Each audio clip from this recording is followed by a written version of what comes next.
Hello everyone, welcome to my channel zoology by Mona Shekhawat. आप सब कैसे हैं?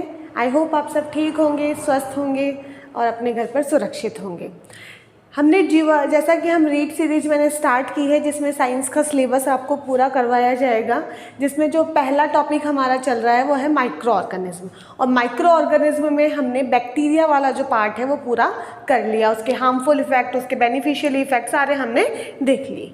नाउ नेक्स्ट जो सेकंड माइक्रो ऑर्गेनिज्म जो आपके सिलेबस में मेंशन है दैट इज़ वायरस, जिसके बारे में हम पढ़ेंगे। वीडियो को स्टार्ट करने से पहले प्लीज़ मेरे चैनल को सब्सक्राइब कीजिए, ज़्यादा से ज़्यादा इसे अपने फ्रेंड्स के साथ शेयर कीजिए और वीडियो को लाइक करना ना भूलें। तो let's start the topic virus. देखो, सबसे पहले हम बात करते हैं कि वायरस होता क्या है। देखो, जो हमने बात की थी पंच जगत प्रणाली, उसमें हमने देखा था कि विटेकर ने 5 जगत हमें बताए थे, मोनेरा, प्रोटिस्टा, कवक, प्लांटी, एनिमेलिया। लेकिन वहाँ पर कहीं पे भी वायरस का जिक्र हमने नहीं देखा, लेकिन फिर भी वो क्या है, माइक्रो ऑर्गेनिज्म है। क्यों है? क्योंकि पहली बात, अब उसको वहाँ पे क्यों नहीं रखा गया? क्योंकि ये सजीव और निर्जीव दोनों हैं। मतलब कुछ करैक्टर ये लिविंग वाले शो करता है, कुछ करैक्टर ये नॉन लिविंग वाले शेयर करता है। मतलब हम इसे पूर्णतः सजीव नहीं मान सकते, पूर्णतः निर्जीव नहीं मान सकते। इसलिए इसे हम क्या कहते हैं कि यह सजीव और निर्जीव के बीच की योजक कड़ी है। कुछ करैक्टर इसमें लिविंग्स के होते हैं, कुछ इसके अंदर नॉन लिविंग के करैक्टर होते हैं। ठीक है, तो सजीव और निर्जीव के बीच की योजक कड़ी कौन है? वायरस ही ये है। जब तक ये बाहर रहता है तब तक ये इनएक्टिव रहता है। जैसे ही हमारी बॉडी में या किसी लिविंग सेल की बॉडी में आता है तो ये एक्टिवेट हो जाता है। और तो वायरस के बारे में हमने सबसे पहली चीज़ जो देखी है कि लिविंग और नॉन लिविंग के बीच की कनेक्टिव लिंक कौन है? वायरस है।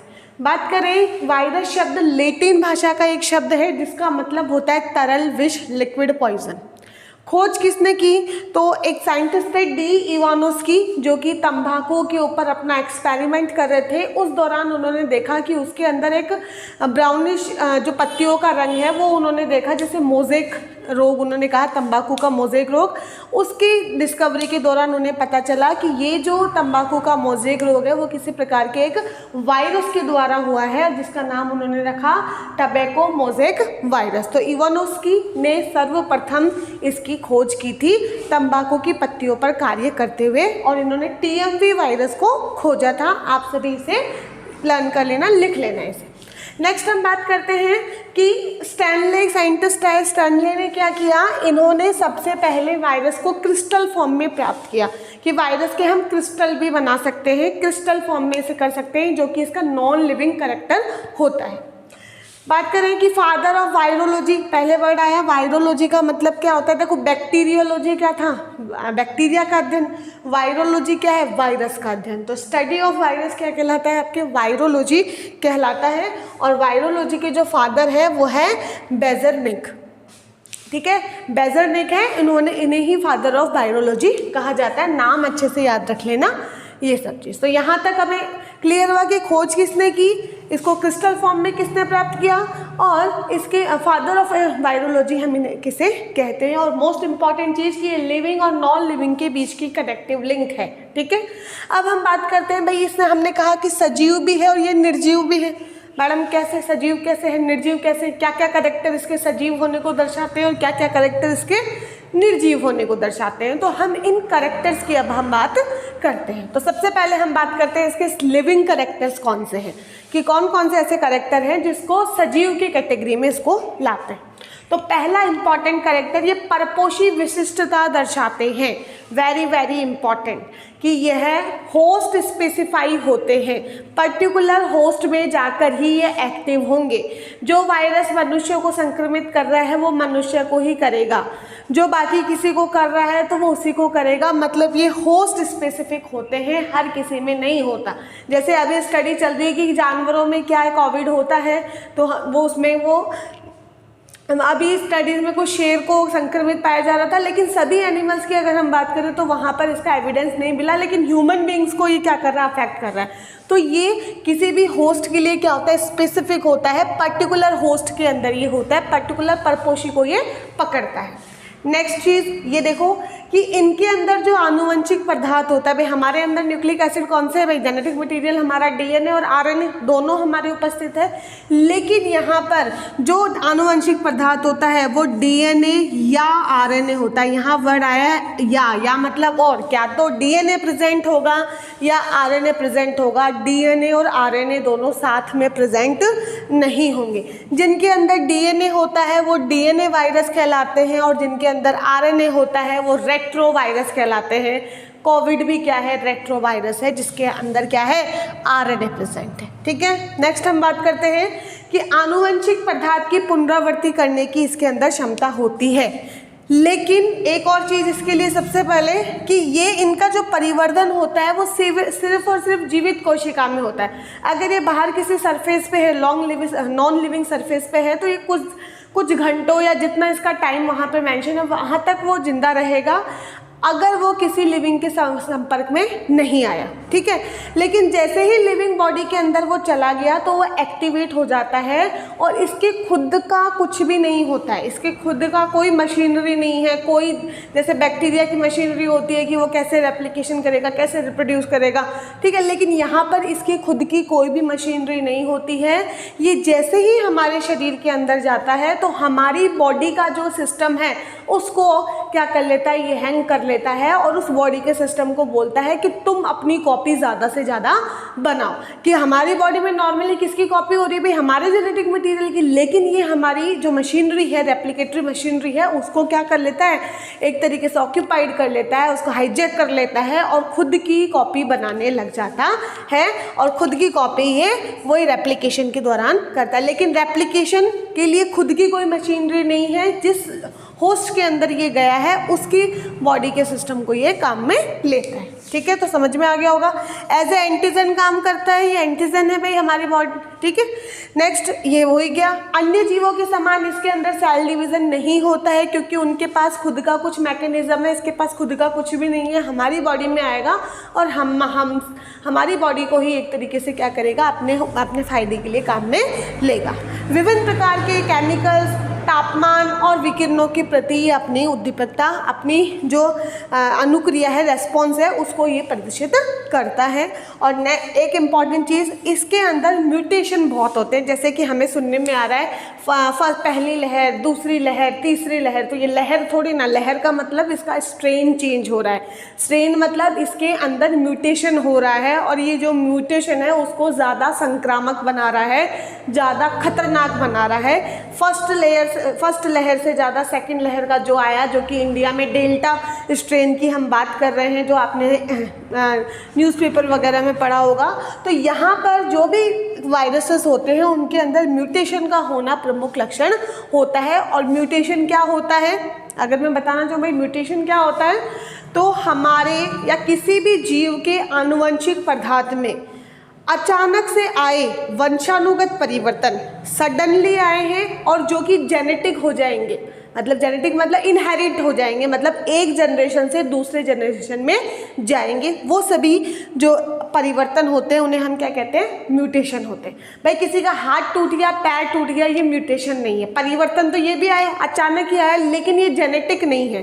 ये अगर किसी के पिता का हाथ टूट गया तो ज़रूर थोड़ा ना कि उसके बच्चे का भी हाथ टूटा हुआ, मतलब वो तो एक तरीके से वेरिएशन हो गई, लेकिन वो मतलब विभिन्नता हो गई, लेकिन वो उसके कार्य की, वो उसके शारीरिक में विभिन्नता आई है। ठीक है, उसके जेनेटिक मटेरियल में कोई दिक्कत नहीं आई। जबकि म्यूटेशन में जो दिक्कत होती है, जो चेंजेस होते हैं, वो उसके जेनेटिक मटेरियल, उसके डीएनए, आरएनए, उसके जीन कॉन्स्टिट्यूशन में चेंज होते हैं, जिस वजह से आगे वाली जनरेशन में भी वो चीज़ चली जाती है। ठीक है, म्यूटेशन समझ में आया होगा। तो वायरस के अंदर म्यूटेशन का होना बहुत ही कॉमन या बहुत ही इम्पॉर्टेंट कैरेक्टर है, जिस वजह से इसका सर्वाइवल बढ़ता चला जाता है। नेक्स्ट बात करें नॉन लिविंग कैरेक्टर की। भाई लिविंग तो हमने बहुत से कैरेक्टर हमने बात कर ली, अब हम बात करते हैं निर्जीव के क्या गुण हैं। तो पहली चीज़ देखो भाई, स्टेनली ने क्या किया था, सबसे पहले क्रिस्टल बना लिए थे इसके, और क्रिस्टल क्या होते हैं भाई, नॉन लिविंग होते हैं। तो इसको इसका क्रिस्टलाइजेशन किया जा सकता है, इसका क्रिस्टलीकरण हम कर सकते हैं, इसे क्रिस्टल के रूप में हम प्राप्त कर सकते हैं। नेक्स्ट ये ऑटो कैटालाइटिक होते हैं, खुद की क्रियाओं को खुद ही बढ़ा देते हैं, एंजाइम की जैसे भी अपने काम कर रहे हैं। और नेक्स्ट परपोषी की कोशिका के बाहर ये इनएक्टिव होते हैं, वहाँ पर कोई काम नहीं करते हैं, बस वहाँ से ये क्या करते हैं, एक तरीके से फैलने का ही पर्पस रखते हैं, जैसे कि अभी अपनी ये बीमारी जो है वो फैल रही है। तो ये हमने देखे वायरस के बारे में, हमने उसके लिविंग कैरेक्टर देखे, उसके नॉन लिविंग कैरेक्टर देखे। अब हम इसके देखेंगे जनरल कैरेक्टर, स्पेशल कैरेक्टर्स कौन। नाउ नेक्स्ट हम बात करते हैं जनरल कैरेक्टर्स ऑफ वायरस, विषाणुओं की जो विशिष्ट लक्षण हैं उनकी हम बात करते हैं कि कौन कौन से विशिष्ट लक्षण हैं जो कि वायरस के होते हैं। पहली चीज़ ये ऑब्लिगेट इंट्रासेलुलर पैरासाइट होते हैं, वेरी वेरी इंपॉर्टेंट। ये अविकल्पी क्या होते हैं, परपोषी होते हैं, अंतःकोशी के मतलब इन्हें परपोषी के अंदर जाना ही होगा, ऑब्लिगेट है ये ज़रूरी है, नहीं तो इनका सर्वाइवल नहीं हो पाएगा। तो ये अविकल्पी अंतःकोशी के क्या हैं, ये परपोषी हैं या परजीवी हैं। नेक्स्ट जेनेटिक मटेरियल, क्या तो डीएनए होता है या आरएनए होता है, ये मैंने पहले भी आपको बता दिया। अगर डीएनए होगा तो उसे डीएनए वायरस कहा जाएगा, और अगर आरएनए न्यूक्लिक एसिड है तो उसे हम रेट्रोवायरस कहेंगे। ठीक है, एड्स का वायरस है, जो आपके कोरोना का वायरस है, ये क्या है, रेट्रोवायरस है, क्योंकि इनके अंदर जेनेटिक मटेरियल कौन सा है, आरएनए प्रेजेंट है। नेक्स्ट बात करते हैं कि प्रोटीन की जो स्ट्रक्चर होती है ना, उसमें दो ही चीज़ें होती हैं, ध्यान में रखना। एक तो होता है उसका सेंट्रल कोर या न्यूक्लिक एसिड, और एक होता है उसका बाहर का आवरण। बीचों बीच इसमें क्या होता है, ये न्यूक्लिक एसिड प्रेजेंट होता है। ये इसमें एक रज्जु की या द्विरज्जु की दोनों हो सकता है, सिंगल स्टैंडर्ड है या डबल स्टैंडर्ड, ये वायरस टू वायरस वेरी करेगा, जो आपको लर्न रखना पड़ेगा। ठीक है, तो अंदर ये न्यूक्लिक एसिड है जो डीएनए या आरएनए, मतलब दोनों में से कोई एक होगा। और बाहर की साइड ये जो आपको दिख रहा है, यहाँ प्रोटीन से बनी हुई क्या पाया जाता है, आवरण पाया जाता है, जिसे हम बोलते हैं कैप्सिड। प्रोटीन से बना हुआ आवरण पाया जाता है जिसे हम बोलते हैं कैप्सिड। और ये जो कैप्सिड है वो छोटी छोटी यूनिट से मिलकर बना होता है, और उन यूनिट्स को हम क्या बोलते हैं, कैप्सोमियर। ठीक है, तो कोई भी वायरस है तो उसके बिल्कुल बीच में क्या होगा, जेनेटिक मटेरियल, और चारों तरफ क्या होगा, चारों तरफ उसके अंदर होंगे कैप्सिड होगा, जो कि प्रोटीन का आवरण कहलाता है। फिर उससे भी बाहर कुछ जो वायरस है उनके अंदर एनवलप पाया जाता है, जो कि फॉस्फोलिपिड या अन्य जो भी चीज़ें उनसे मिलकर बना होता है, बाद में डिस्कस करेंगे। और ऊपर ये ऐसे स्पाइक्स लगे रहते हैं, जैसे कोरोना की बात करें तो उसके अंदर भी ऐसे स्पाइक्स लगे हुए हैं, जो कि उसकी इन्फेक्शननेस को ज़्यादा बढ़ा देते हैं। ठीक है, हमारी कोशिका में आके जल्दी जल्दी हमारे रिसेप्टर से जुड़ जाते हैं। ठीक है, तो ये स्पाइक्स प्रोजेक्शन ये इस तरीके से कहलाते हैं। तो ये इसकी स्ट्रक्चर हो गई। ठीक है, बीचों बीच जेनेटिक मटेरियल जिसे हम बोलते हैं सेंट्रल कोर, इसे न्यूक्लिक एसिड है, इसे हम सेंट्रल कोर भी कहते हैं। ध्यान रखना कि बीचों बीच में जो न्यूक्लिक एसिड है इसे हम सेंट्रल कोर भी कहते हैं, केंद्रीय शोर, सेंट्रल कोर भी इसे हम कहते हैं। ठीक है, और बाहर ये प्रोटीन का आवरण पाया जाता है। नेक्स्ट, इसको हम जो आर्टिफिशियल जो माध्यम है, मीडिया है, उसके अंदर हम इसको कल्चर नहीं कर सकते। ठीक है, बैक्टीरिया को कर सकते हैं हम, बाकी सबको हम नॉर्मल जो भी उसको न्यूट्रिशन वैल्यूज उसकी जो है जो उसे चाहिए वो हम वहाँ प्रोवाइड करके उनका कल्चर कर सकते हैं, लेकिन इसको आर्टिफिशियली हम कल्चर नहीं कर सकते, लैब में कल्चर नहीं हो पाएगा। उपापचय क्रियाओं से संबंधित स्वयं का कोई सिस्टम नहीं होता है, मैंने पहले बता दिया, खुद का कुछ भी नहीं है इसके पास। जो भी काम करता है वो परपोषी के शरीर में जाके उसकी जो मशीनरी है उसको हाईजैक कर लेता है। तो परपोषी की उपापचय क्रियाओं पर क्या कर लेता है, नियंत्रण कर लेता है, और अपना खुद का नंबर बढ़ाने लग जाता है, और वहाँ पे उस सेल्स को डेड करने लग जाता है। खुद का कॉपी अपने आप बढ़ाता है। एक वायरस आया, धीरे धीरे लोड उसका क्या होता है, बढ़ता चला जाता है, और बाद में इतना हो जाता है कि हमारा क्योर हो पाना भी बड़ा मुश्किल हो जाता है। तो रेप्लिकेशन इसके अंदर होता है। इन्फेक्शन कर सकता है, इसके अंदर रोग जनकता होती है, मतलब रोग उत्पन्न करने की क्षमता इसके अंदर पाई जाती है। एंटीजेनिक गुण होता है, एज एंटीजन ये काम करेगा। सेल वॉल, न्यूक्लियस, जीव द्रव्य, ऐसी ये जो भी चीज़ें हैं ये इसके अंदर नहीं होती है। ठीक है, इसके अंदर जो है वो है न्यूक्लिक एसिड और उसके चारों तरफ प्रोटीन का आवरण, बस ये है। इसके अलावा इसके अंदर कुछ भी नहीं है। तो भी ये इतना खतरनाक है, अगर ये भी हो जाता तो पता नहीं क्या होता। और बैक्टीरियल प्रूफ फिल्टर जो है, मतलब ये इतने छोटे हैं कि इनको हम छान भी सकते हैं। ठीक है, छलनी के अंदर इनको छाना जा सकता है। अब छलनी कौन सी है, वो बैक्टीरियल प्रूफ फिल्टर्स है, उसके अंदर इसे हम छान सकते हैं। तो नेक्स्ट हम बात करते हैं प्लांट वायरस और एनिमल वायरस की, कि प्लांट वायरस कौन से हैं, एनिमल वायरस कौन से, एक दो एग्जाम्पल आप याद रख लेना, और कौन से वायरस में कौन सा न्यूक्लिक एसिड प्रेजेंट है, और जो न्यूक्लिक एसिड है वो सिंगल स्ट्रैंडेड है या डबल स्ट्रैंडेड है वो आपको याद रखना है। प्लांट वायरस की बात करें तो प्लांट वायरस में ज़्यादातर जो जेनेटिक मटेरियल होता है वो आरएनए प्रेजेंट होता है। ज़्यादातर बोला है, हमेशा नहीं बोला है, डीएनए भी हो सकता है, लेकिन मोस्टली क्या होता है, आरएनए होता है। एग्जाम्पल जैसे हम टीएमवी का देखें तो टीएमवी के अंदर जो जेनेटिक मटेरियल होता है वो एक रज्जु की आरएनए होता है, सिंगल स्ट्रैंडेड। ये है तो ये सिंगल स्ट्रैंडेड है, और ये इस तरीके से है तो वो क्या है, डबल स्ट्रैंडेड है। ठीक है, आपको ये जो मैंने ब्रैकेट में लिखा है इसको ध्यान में रखना है, बहुत सी बार इसी से रिलेटेड क्वेश्चन आता है, इसलिए मैंने इसे मेंशन यहाँ पर किया है। बात करें एनिमल वायरस की, तो एनिमल वायरस में ज़्यादातर जो जेनेटिक मटेरियल होता है वो डीएनए होता है, लेकिन आरएनए भी यहाँ पर क्या होता है, प्रेजेंट होता है। यहाँ पर आरएनए भी हो सकता है, आरएनए भी हो सकता है। ठीक है, तो डीएनए ज़्यादातर होगा। आप देखो एग्जाम्पल कुछ मैंने मेंशन किए हैं, आप याद रखना। जैसे रेबीज़ वायरस है, कुत्ते के काटने से होने वाली बीमारी, जिसमें आदमी क्या होने, अगर पागल कुत्ता काट लेगा रेबीज से संक्रमित तो फिर आदमी पानी से डरने लग जाता है। ठीक है, और हाइड्रोफोबिया हो जाता है, वो मर जाता है।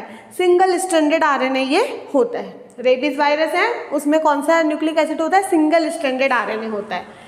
चेचक पॉक्स वायरस, ठीक है, जिसका टीका बना, ये डबल स्ट्रैंडेड डीएनए यहाँ पर होता है। इन्फ्लुएंजा, सर्दी खांसी जुकाम जो है वो सिंगल स्ट्रैंडेड आरएनए वायरस होता है। और एड्स की बात करें तो वहाँ पर भी नॉर्मली कौन सा होता है, सिंगल स्ट्रैंडेड आरएनए होता है। तो ये सब आपको याद रखने हैं। नेक्स्ट हम बात करते हैं कुछ फेजेस की। ठीक है, लास्ट में फेज का मतलब होगा, जैसे पहला जो वर्ड है जैसे बैक्टीरियोफेज, तो बैक्टीरियो को संक्रमित करने वाले। साइनोफोर्स मतलब साइनोबैक्टीरिया को संक्रमित करने वाले। माइकोफेज, माइको वर्ड किसके लिए आता है, कवक के लिए, तो कवक को संक्रमित करने वाले। फाइको वर्ड किसके लिए आता है, शैवाल को, तो शैवाल को संक्रमित करने वाले। तो कुछ वायरस जो कि अन्य सूक्ष्म जीवों को जो संक्रमित कर रहे हैं वो कौन कौन से, बैक्टीरियोफोर्स जीवाणुभोजी, किसको संक्रमित करेंगे, जीवाणुओं को संक्रमित करने वाले होते हैं। ये बैक्टीरिया की ग्रोथ को रोक देते हैं। गंगा नदी के पानी में इसका ज़्यादा हमें देखने को मिलता है, जिससे गंगा नदी का पानी लंबे समय तक सुरक्षित बना रहता है। लेकिन आजकल पॉल्यूशन है, ऐसा बहुत ज़्यादा ही वो पॉल्यूटेड, जिसके लिए बहुत सारे प्रोजेक्ट भी चल रहे हैं। बात करते हैं साइनोफेज। ब्लू ग्रीन एल्गी को जो इन्फेक्ट करने वाला है वो कौन है, साइनोफेज। ठीक है, नील हरित शैवाल को संक्रमित करने वाला। फंजाई को संक्रमित करने वाला माइकोफेज, और शैवाल को संक्रमित, एल्गी को संक्रमित करने वाला आपके फाइकोफेज। नेक्स्ट हम का बात करते हैं ये दो terms, very very very important, ज़्यादातर क्वेश्चन आने के चांसेस है। ये वाला पोर्शन और ये वाला पोर्शन, ज़्यादातर क्वेश्चन यहाँ से बनते हैं। विरियोन क्या होता है, होस्ट की सेल के बाहर, होस्ट सेल के बाहर जो वायरस होता है, वो वायरस की जो संक्रामक अवस्था है जिससे कि वो इन्फेक्शन एक से दूसरे में फैल रहा है, तो होस्ट सेल के बाहर वायरस की जो संक्रामक अवस्था है उसे हम विरियोन कहते हैं।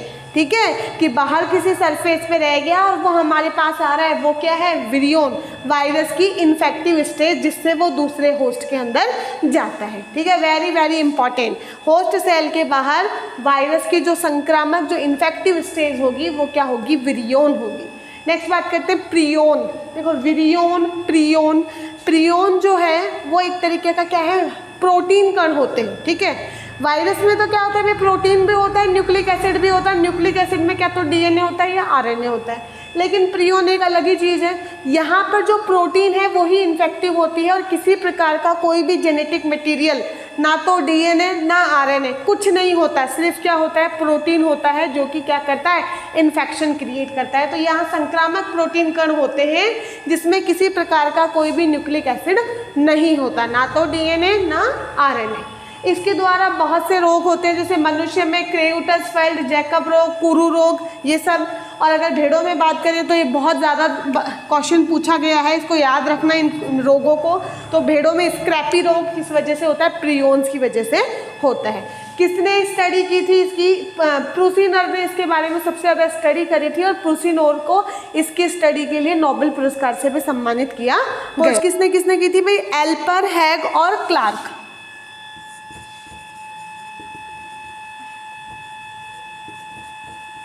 एल्पर, हैग और क्लार्क, इन्होंने इसकी डिस्कवरी की थी। आगे कुछ बातें और देख लेते हैं। तो नेक्स्ट हम बात करते हैं वायरोइड्स की। देखो अभी मैंने आपको बताया, पहले विरियोन बताया। विरियोन क्या था, होस्ट सेल के बाहर जो वायरस की इन्फेक्टिव स्टेज थी वो विरियोन थी। फिर नेक्स्ट मैंने बताया कि संक्रामक प्रोटीन कण जिसमें न्यूक्लिक एसिड नहीं है वो क्या थे, प्रियोन थे। नाउ नेक्स्ट हम करते हैं वायरोइड। वायरोइड में क्या होता है, सिर्फ आरएनए के कण होते हैं, प्रोटीन यहाँ पर अनुपस्थित होता है। तो प्रोटीन आवरण रहित आरएनए के कण जो कि रोग उत्पन्न कर सकते हैं वो क्या कहलाते हैं, आपके वायरोइड। यहाँ पर सिर्फ आरएनए प्रेजेंट होगा और जो आरएनए होगा वो भी कैसा होगा, सिंगल स्ट्रैंडेड सर्कुलर आरएनए यहाँ पर होगा, एक सूत्रीय होगा, वर्ताकार यहाँ पर आरएनए होगा। खोज किसने की थी, डाइनर साइंटिस्ट ने इसकी खोज की थी और इसके द्वारा होने वाले कुछ इंपॉर्टेंट रोग की अगर हम बात करें तो साइट्रस एक्सोटिस, पोटैटो स्पिंडल ट्यूबर, ज़्यादातर पूछे जाने वाला ये है कि आलू में ये स्पिंडल ट्यूबर रोग करता है, क्राइसैंथेमम स्टैंड, ये दो ज़्यादा पूछे जाते हैं तो आप याद रखना। वायरस में से नॉर्मली जो क्वेश्चन पूछा जाता है वो क्या तो कि कौन से में कौन सिंगल स्टैंडर्ड है या डबल स्टैंडर्ड है, आरएनए है या डीएनए है, क्या तो ये क्वेश्चन पूछा जाता है, या फिर प्रियोन, विरियोन और वायरोइड इसमें से क्वेश्चन पूछा जाता है, या कौन से वायरस के द्वारा कौन सा रोग हो रहा है, नॉर्मली यहीं से क्वेश्चन पुटअप होता है तो इन्हें आप अच्छे से याद कर लेना। वायरोइड क्योंकि यहाँ पर प्रोटीन आवरण नहीं होता है तो इसे हम नेकेड वायरस भी कहते हैं, नग्न वायरस भी हम इसे कहते हैं, क्योंकि प्रोटीन ही नहीं है, सिर्फ जेनेटिक मटेरियल है और वो भी कौन सा है, सिर्फ आरएनए यहाँ पर है, डीएनए नहीं है, और आरएनए भी कैसा है, सिंगल स्टैंडर्ड। ऐसे तो वायरस में सिर्फ क्या तो आरएनए या डीएनए होता है। नेक्स्ट हम बात करते हैं अब इसके लाभदायक उपयोग क्या है, हानिकारक। देखो लाभदायक उपयोग तो ना के बराबर है, हानिकारक बहुत ज़्यादा है जिसकी वजह से तबाही मची हुई है। तो लाभदायक भाई बैक्टीरिया की ग्रोथ वगैरह, उनका इन्फेक्शन कम करने में, शैवाल का इन्फेक्शन कम करने में, जैसे मैंने आपको बताया फाइकोफाज, माइकोफाज, साइनोफाज, बैक्टीरियोफाज, तो अलग दूसरे सूक्ष्म जीवों की वृद्धि व संक्रमण को रोकने के लिए इसका हम उपयोग करते हैं। दूसरा, आनुवंशिकी के प्रयोग में इसका उपयोग किया जाता है ज़्यादा से ज़्यादा आनुवंशिकों में कि बैक्टीरियोफाज की बैक्टीरियोफेज है उसका ज़्यादा से ज़्यादा यूज़ किया जाता है, जिससे ही हमें ये पता चला था कि डीएनए एक आनुवंशिक पदार्थ है। तो बैक्टीरियोफेज का जो जेनेटिकली जो क्या होते हैं एक्सपेरिमेंट होते हैं उसमें ज़्यादा से ज़्यादा इनको यूज़ किया जाता है। और वैक्सीन वगैरह बनाने में कि निष्क्रिय जो भी वायरस वगैरह हैं, निष्क्रिय रोग क्षमता वाले, उनको बॉडी में इंसर्ट करवाया जाता है, फिर हमारे बॉडी के इम्यून सिस्टम का रेस्पॉन्स देखा जाता है कि क्या रेस्पॉन्स उन्होंने किया। हानिकारक का बल्क है बहुत ज़्यादा बीमारियां क्रिएट करता है और ऐसी बीमारी क्रिएट करता है जो जल्दी से ठीक भी नहीं होती है, ठीक है। तो रोगजनक है, मानव में भी है और पौधों में भी है। अगर मानव में बात करें तो जो एड्स, रेबीज, हमने चेचक पढ़ा, इन्फ्लुएंजा पढ़ा, वो सब, कोरोना लेटेस्ट जो चल रहा है अपने, ऐसे स्वाइन फ्लू था, ये सारे क्या है, वायरस की वजह से ही है, ठीक है। तो मनुष्य में हो गया। अगर हम बात करें पौधों में तो पहला जो खोजा गया था तंबाकू मोजेक रोग, जिसके कारण तंबाकू की पत्तियां कैसे हो जाती हैं, धब्बेदार दिखने लगती है। और केले में बंची टॉप, ऊपर की साइड बंच बन जाएगा। टमाटर लीफ कर्ल, आलू में लीफ रोल, ऐसे जो रोग हैं वो पौधों में किसकी वजह से होते हैं, वायरस की वजह से होते हैं। ये कुछ है, बहुत ज़्यादा होते हैं, ऐसे तो बहुत बड़ी टेबल है, लेकिन कुछ जो एग्जाम के पॉइंट ऑफ व्यू से इम्पॉर्टेंट है वो मैंने यहाँ पे मेंशन किए हैं। साथ ही साथ जैविक हथियार के रूप में कहा जाता है कि चाइना ने इसे जैविक हथियार के रूप में विश्व में यूज़ किया, कहा जाता है, नॉट ये नहीं कह रही कि ऐसा ही है, लेकिन बायोवार के लिए एज ए बायो वेपन भी हम इसको यूज़ करते हैं, जैविक हथियार के रूप में भी इसका उपयोग किया जा रहा है। जैसे कि अभी कोरोना जो है उस वायरस ने क्या कर रखा है, पूरी दुनिया में तबाही मचा रखी है, ठीक है। तो ये हुआ वायरस, हमने देखा आज वायरस हमने कंप्लीट कर लिया है, उसकी जनरल कैरेक्टर, उसके लिविंग कैरेक्टर, उसके नॉन लिविंग कैरेक्टर और जो भी इंपॉर्टेंट उससे रिलेटेड टर्म्स थी वो हमने अच्छे से पढ़ी। आप सभी को वीडियो कैसा लगा, ज़्यादा से ज़्यादा आप मुझे कमेंट करके बताइए। वीडियो को लाइक करना ना भूलिए और प्लीज़ अपने दोस्तों से वीडियो को ज़्यादा से ज़्यादा शेयर कीजिए और मेरे चैनल को सब्सक्राइब करना ना भूलें। मिलते हैं नेक्स्ट वीडियो में। Thank you so much everyone for watching.